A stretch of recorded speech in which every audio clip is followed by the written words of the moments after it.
Section 3.7 from Trig, composition of functions. We have f of x equals x squared plus 3x, and g of x equals x plus 2. You're going to be asked for a composition of those two functions, and what that means is you're putting one function inside of the other one. It's not that you're multiplying them or adding them or subtracting them. You're actually putting one function into the other function, composing two functions. Now, notation that you'll see might often look like this. F of g of x. This is my preferred notation. I do not like f following g of x. Most kids look at this and they're just in a fog. I know, it's funny. Anyway, so f of g of x is how you're going to see it on all of my tests, but you might also see it in the book look just like this. If you don't like this, as I don't, put some parentheses around the g of x and move on with your life. Alright, now, the f of g of x.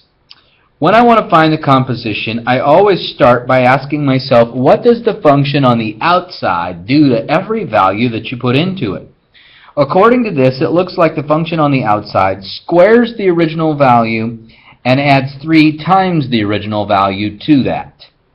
So I'm going to leave a set of parentheses everywhere where there's something to fill in. So that's my x squared plus 3x. Now, what I'm going to put in the parentheses is exactly what we're told to put in, g of x.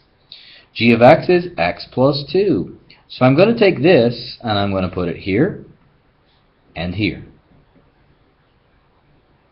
Now this is called the unsimplified form. And the unsimplified form is going to become very handy for me later when I'm trying to find the domain of this particular function. So if I ask you for f of g of x, I am expecting you to simplify it, but when we are asking for the domain, it's going to come from this unsimplified form when we're looking for that particular question to be answered. So yes, I can go through the process of foiling this stuff. Oops, should have just given myself the room there. X plus 2 times x plus 2. We got x squared and 2x and 2x. All I'm doing is matching up the boxes. I know, some of you hate the boxes. Don't worry about it. You don't have to use the boxes. So that's x squared, and then those are common terms, 4x plus 4. Then, of course, I'm going to distribute. Plus 3x plus 6. So I end up with x squared plus 7x plus 10 as my f of g of x.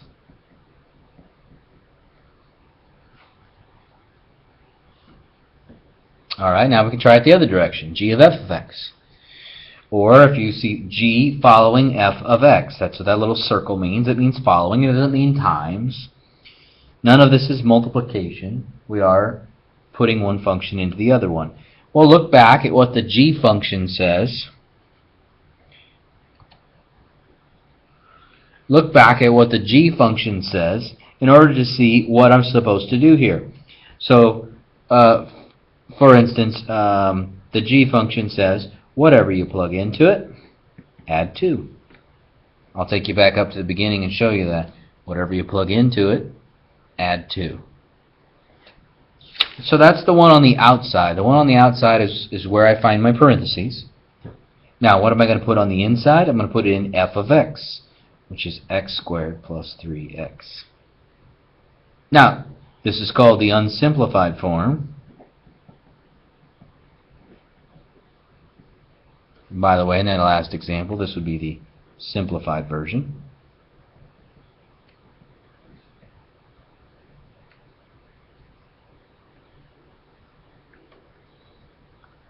But those of you that know your algebra realize that those parentheses are pretty useless. So x squared plus 3x plus 2 is as simple as it gets. This is your simplified form also. So this one didn't really have a whole lot of algebra to work on. So here's a question I need you to ask yourself. Does f of g of x equals g of f of x? I want to know your answer tomorrow. So make sure you have an answer to this. And I want to know which property you can think of which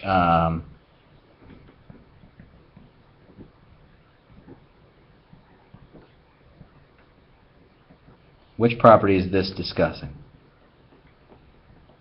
Where you can just switch two things. Okay?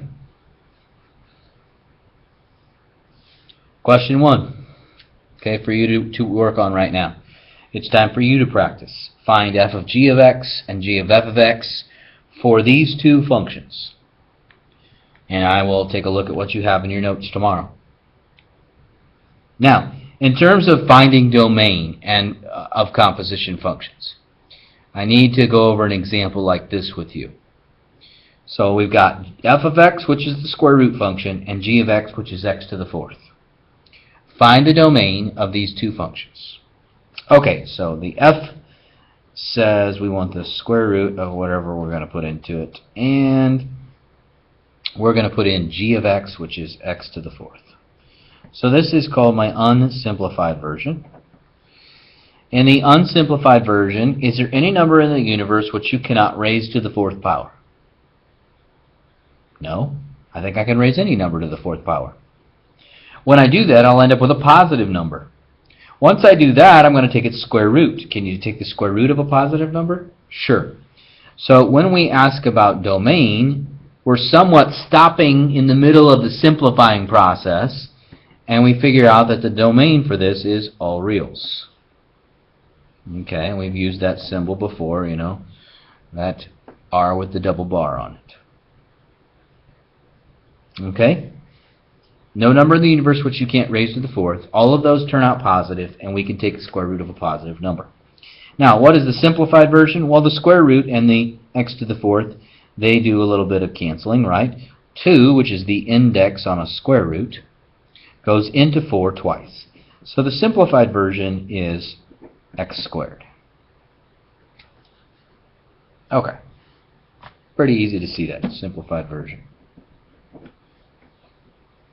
Well, what about g of f of x? Well, g of f of x. G says that whatever you put into it, you're going to raise to the fourth power. And we're putting in f of x, which is the square root function. Now, is there any number in the universe which you cannot take the square root of? Well, certainly. You can't put a negative number in there because you're going to end up with imaginary results. So, our domain at the unsimplified form is x has to be greater than or equal to 0. Okay? Hopefully you can see that the only numbers you can take the square root of are positive or 0. And then, of course, you're going to take that number and raise it to the fourth power. The simplified version of this is x squared. Notice the simplified version of both f of g of x and g of f of x is x squared. But the domains are not the same. Greater than or equal to 0 and all reals. Do me a favor right now. Graph them in your notes right now. So f of g of x, now I want you to graph the unsimplified versions, right? Here's what I want you to graph. So maybe like y1, go graph that. Show me the graph. Go back into y1 and then graph the other one. Graph the unsimplified versions. I know what x squared looks like, but I want you to see the difference on your calculator. So show those graphs in your notes. Question 2. Here's what I want you to do. I want you to find the domain of g of f of x. Find the domain of g of f of x. So find the simplified form, or the unsimplified first, and then answer the domain question. Okay. See what you find out in class.